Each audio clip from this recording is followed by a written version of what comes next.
I've said it 1,000 times at this point on this channel. To sell your NFT effectively, you need to market yourself. That's like the whole point of this channel, right? And there are a lot of ways to do that, but we've seen over and over in history that one of the best ways to sell anything is through content, which means that today we need to talk about NFT content marketing. So we're gonna run through what NFT content marketing is, how it helps your NFT grow, examples of great NFT content marketing, and finally, when to use NFT content marketing. My name is Trent Kennelly. I'm a Web3 marketing strategist, and this is the best place to learn about Web3, the metaverse, NFTs, and how to market it all. So if that sounds good to you and you're excited, make sure that you like this video, subscribe to my channel if you're into it, comment to let me know if you've ever seen something in a project besides the art itself that made you go, wow, I have to get this. I'd love to know what your thoughts are there, and let's get started.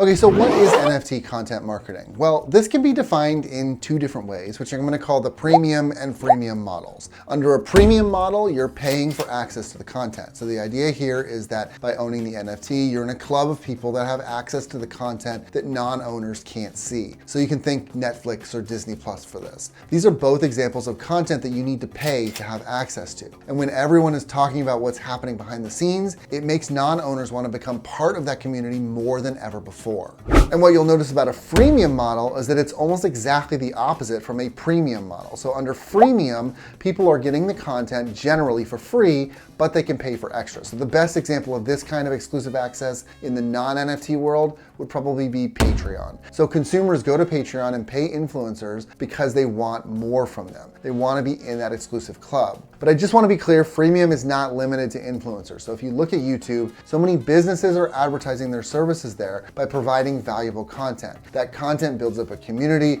that drives people to want to go deeper by purchasing something from those businesses. Okay, so makes sense. How do these two styles of content marketing help grow your NFT collection? Well, as Sumner Redstone so succinctly put it years ago, content is king. You'll build excitement and interest in your NFT collection when you get people to pay attention to it. And content is a hugely effective way to drive interest.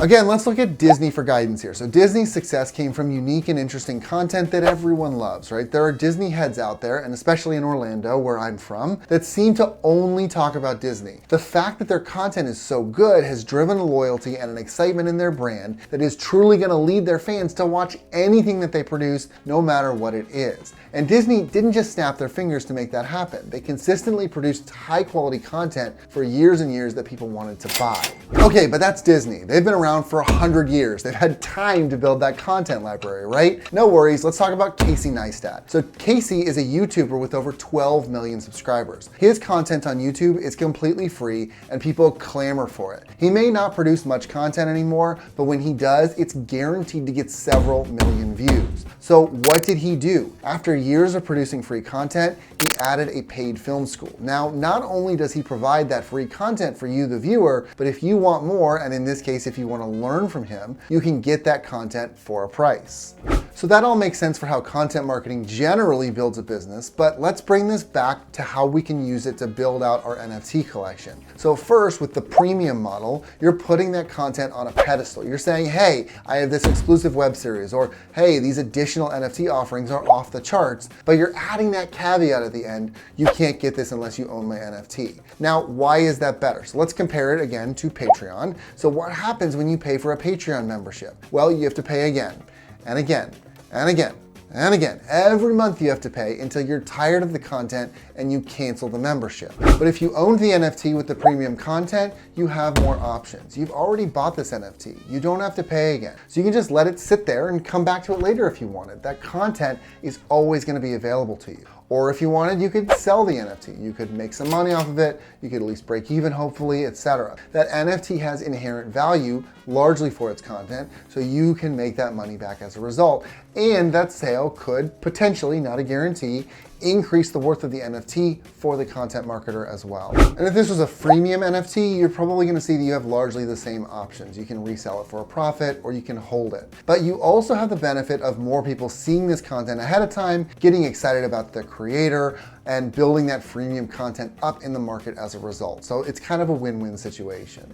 Okay, so to understand some of the ways that content NFTs have worked in the past, let's run through some of the examples of freemium and premium use. So VeeFriends is a great example of freemium use. VeeFriends is a Gary Vaynerchuk NFT collection that offers different perks based on which one you own. But one of the possibilities is to have a monthly one-on-one with Gary. That is massive value. Gary Vee is one of the biggest influencers in the business and marketing space on the planet. So he's provided all of this free content about marketing, business, and loads of other topics, and that content is to own an hour of his time every single month. That's mind-blowing. And then on the other side, Mft Academy is a good example of premium NFT content. So Mft Academy is a course that teaches people step-by-step how to launch their own NFT collection. And to take this course, you have to own the NFT. So the content is very directly the course itself. This isn't drastically different from other courses in the sense that you make a one-time payment to own the course forever. But again, there's that resale value. So the user can sell the NFT, make back some or all of the money, and have that knowledge as well, and you still get the royalty.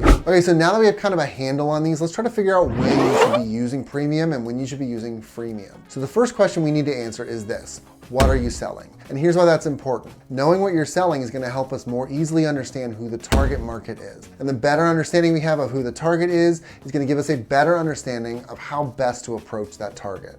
For instance, are you selling consulting services? Well, freemium might make more sense because you're likely out there creating a fair amount of content and outreach yourself anyway. But if you're selling a course, then premium makes more sense because you want people to pay to access the highly valuable information that you have to offer behind that paywall. But this question isn't the only one. You also need to understand where you are in your journey already. Are you just launching? Do you have some clout or cachet in the community already? That sort of stuff. Depending on how well respected you and your business already are, you may have a harder or easier time building excitement with this content. And if you're further along on your journey, it just may be in your interest to go full premium just because you already have that clout from followers and fans of your business. So here's the rule I'm going to go with here. The more well-known your brand is generally, the more likely people are going to pay without thinking, which means that if you don't have the clout, that you have to build that clout by driving excitement in ways that people already have access to, aka going with a more freemium model. So there you go. I hope that this helped you to open your mind to content marketing in the NFT space. It is really closely related to utilities, and I think that there are a lot of really good reasons for you to implement this content into your NFTs. So if you can find a way to fit it in, I really encourage it. Let me know if you've been driven to a project because of the project's content, because of the NFT project content or whatever. I would love to know. Here's some great examples from you about it. Otherwise, make sure that you like this video, subscribe to my channel if you're into it, and I will catch you in the next one.